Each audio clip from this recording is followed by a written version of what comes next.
Noções básicas de informática ou informática básica. Então, nesse vídeo de hoje, veremos alguns aspectos importantes que podem ser cobrados em uma eventual banca de concursos do centro de seleção. Considerações iniciais. Então, hoje vivemos em uma época aí da tecnologia, então temos aí diversos tipos de PCs, né? Personal computer, que são os de mesa, os notebooks, portáteis, os tablets, smartphones. Então, esses equipamentos se dividem em duas partes, hardware e software.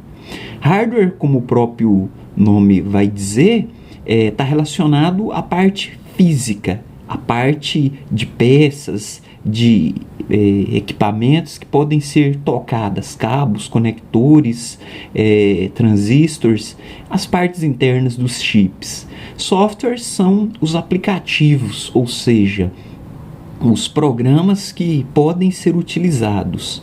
Então, para que esses equipamentos funcionem, existe a necessidade de periféricos, e existem três tipos de periféricos: os de entrada, os de saída e os de entrada e saída ao mesmo tempo. Então, de entrada é tudo aquilo que entra, dados, informações dentro do computador. Então, a câmera, por exemplo, entra imagem de vídeo, de áudio que ela capta.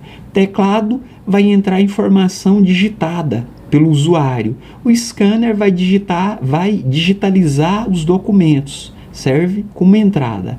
Os periféricos de saída são impressora, que sai, né, informação do computador, caixa de som, que sai áudio, data show, projetores, que saem imagem.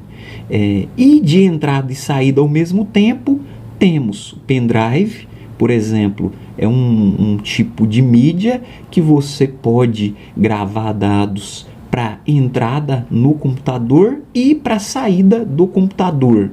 Temos também o CD, o DVD, que funciona com essa mesma finalidade, e o leitor de código de barras. Então, às vezes, no supermercado, na farmácia, quando o cliente compra um produto, o vendedor, o atendente, passa no leitor de código de barras para dar a saída no produto. Porém, quando ele faz isso, antes disso, ele já deu a entrada no produto. Então, para que ele dê saída, ele tem que ter dado a entrada. Então, o leitor de códigos de barra ou de QR Code tem essa finalidade. Então, tendo em vista essas informações de entrada e de saída, e entrada e saída ao mesmo tempo, vai ocorrer o que dentro do computador? O processador. Ele vai o que? Executar os cálculos de forma aritmética básica. Então, que é interessante saber?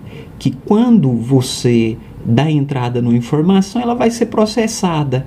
E aí, de forma lógica, né, ele vai ter o que? Então, a transformação da entrada na saída, e vice-versa, vai acontecer também de o usuário utilizar o que está na saída para retroalimentar o sistema. Então, às vezes, o centro de seleção pode cobrar do usuário esse conhecimento. O que são os periféricos de entrada, o que são os de saída, o que são de entrada e de saída, e além, cobrar do candidato que ele saiba o que acontece quando ocorre a entrada de dados e a saída, ocorre o processamento. Então, continuamos. Além desse processador executando essas funções aritméticas, básicas e lógicas, temos dentro do computador a memória RAM. Ela é um hardware de armazenamento randômico volátil. Então, quando eu abro um aplicativo do Word, o que vai acontecer? Esse aplicativo, no momento em que ele está funcionando, ele vai utilizar-se da memória RAM, é onde ele vai ficar hospedado, para que haja o funcionamento. Em seguida eu fecho ele, abro o Excel, o PowerPoint e vários outros aplicativos que vão para a memória RAM. Temos também a memória cache. É importante notarmos que existe uma diferença entre memória RAM e memória cache. A memória cache Também, às vezes, o centro de seleção pode colocar o cache como cachê ou cache de dinheiro. É importante estarmos atentos. Ela é mais rápida do que a memória RAM, tem um funcionamento semelhante, porém trabalha com informações cruciais ao processador. Então, ela está ligada ao processador e ela serve para quê? Eu abri o Word. Então, esse Word ele vai ficar na memória cache, porque daqui 5 minutos eu vou abrir de novo. Então, para que ele não tenha que carregar e fazer um processamento lento na memória RAM, o que ele vai fazer? Ele vai, evidentemente, deixar na memória cache. Então, eu estou navegando na internet, vou abrir o Word. Então, ele já está na memória cache, fica mais rápido. Então, às vezes, o celular, o tablet, o notebook está um pouco lento, é porque a memória cache está sobrecarregada. E aí você vai lá e limpa, reseta a memória cache. Ele vai ficar novamente um pouquinho mais rápido, porque aí não vai ter tantos aplicativos presos dentro dela, dificultando o processador. Porque até certo ponto é bom que tenha alguns para agilidade, porém quando aumenta demasiadamente já é prejudicial.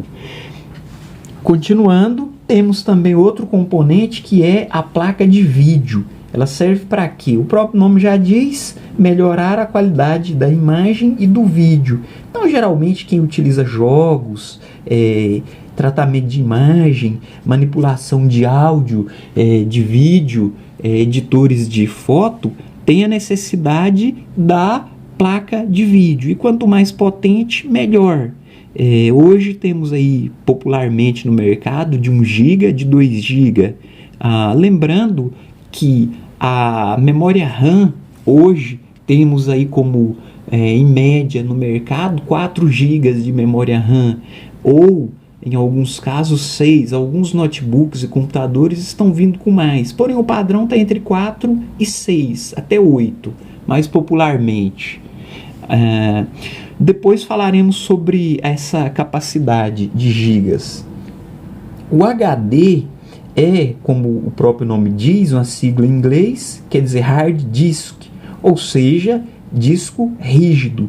É o local onde são gravadas as informações dentro do PC, ou seja, é a unidade C.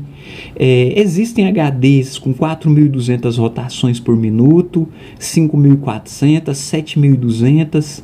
Às vezes a pessoa fala assim, nossa, o computador de fulano é muito bom e o meu é muito lento. Por quê? Às vezes o que a pessoa tem é de 4.200 RPM e o do outro é de 7.200. Então, aliada à memória RAM de 4 GB ou de 6 GB, isso vai dar uma diferença muito grande na velocidade do armazenamento. Então, os dados são armazenados no HD, são gravados, e aí o que acontece?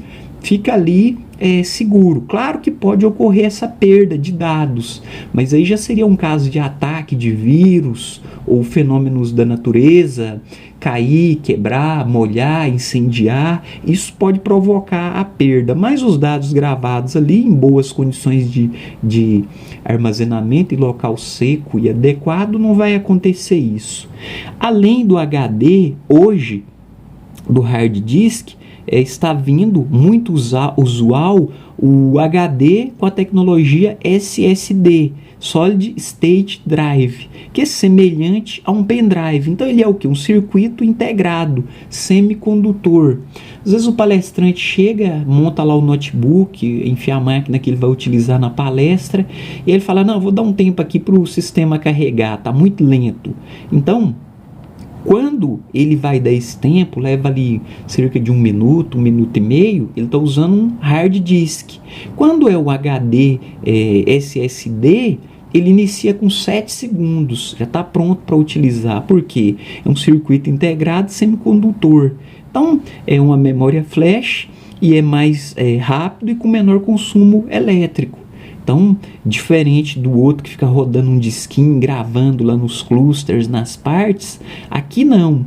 Ele vai gravando com um impulso elétrico. Então, ele é mais rápido, né? Semelhante a colocar um pendrive para funcionar como HD, e o consumo elétrico é baixíssimo. Temos também um acessório que é o pendrive, ou seja, na sua grande maioria, a entrada USB, e é uma memória flash, um drive, né? Então é um dispositivo portátil que serve para armazenamento e transporte de dados. Então hoje alguns HDs já estão sendo fabricados com essa tecnologia. É importante então termos essa definição, né, do HD, hard disk, do SSD e do pendrive, que são locais de armazenamento de dados. Wireless é um termo que se refere a qualquer tipo de transmissão sem fio, também bastante cobrado por algumas bancas de concurso, o conhecimento. Às vezes você chega em um evento, o técnico de som está controlando o som, só que ele não tem cabo, a mesa de som dele é um tablet e ele controla a distância. Então ele está utilizando o quê? A tecnologia ali, wireless, ligando uma mesa de som na outra, então os dados são transportados e ele controla toda a parte de áudio, então via wireless. Agora, o Wi-Fi, popularmente zona Wi-Fi, zona de internet, é um tipo de rede wireless. Então, configurado para utilização exclusiva de internet, ela serve para o acesso, né, do usuário em um ambiente fechado, um local restrito de utilização de internet, diferente do wireless, que serve para outros tipos, máquinas na indústria, no comércio, prestação de serviço, no campo, na lavoura, usam a tecnologia wireless para controlar os equipamentos. O Bluetooth. O Bluetooth, ele é uma espécie de wireless de dados que funciona através de ondas de rádio de baixo consumo elétrico e de baixo alcance. Então, as caixas de som hoje, enfim, os celulares já utilizam essa tecnologia. Às vezes você não precisa conectar o cabo, você quer tocar uma música no som do celular, você já faz isso. Ou em um outro equipamento, notebook, enfim, PC, na TV, via Bluetooth, quando disponível essa tecnologia. O cabo, sobre as conexões. Temos o cabo de rede, o par trançado, que foi criado por Alexandre Graham Bell no século XIX, e é o cabo azul, embora também temos ele branco, amarelo, que serve para o tráfego de dados entre os computadores, numa rede fixa dentro de um ambiente corporativo. E temos também um modelo um pouco inferior, que é o cabo coaxial, que é utilizado em antenas. Então pode ser que o centro de seleção cobre do candidato essa diferenciação do cabo de rede para o cabo coaxial. O cabo de rede tem vários cabinhos mais finos do lado de dentro.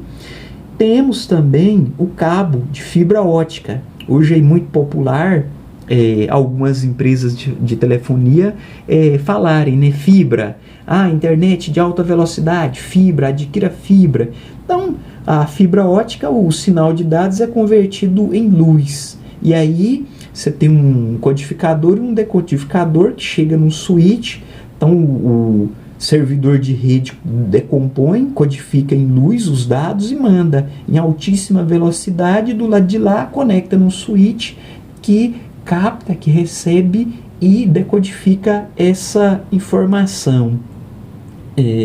Então é importante o candidato estar atento a essas três formas de conexão via cabo. O cabo coaxial não se utiliza para a internet, até pela sua limitação. Se é apenas o cabo branco com a malha de cobre e por dentro um revestimento de alumínio, então ele tem apenas duas perninhas.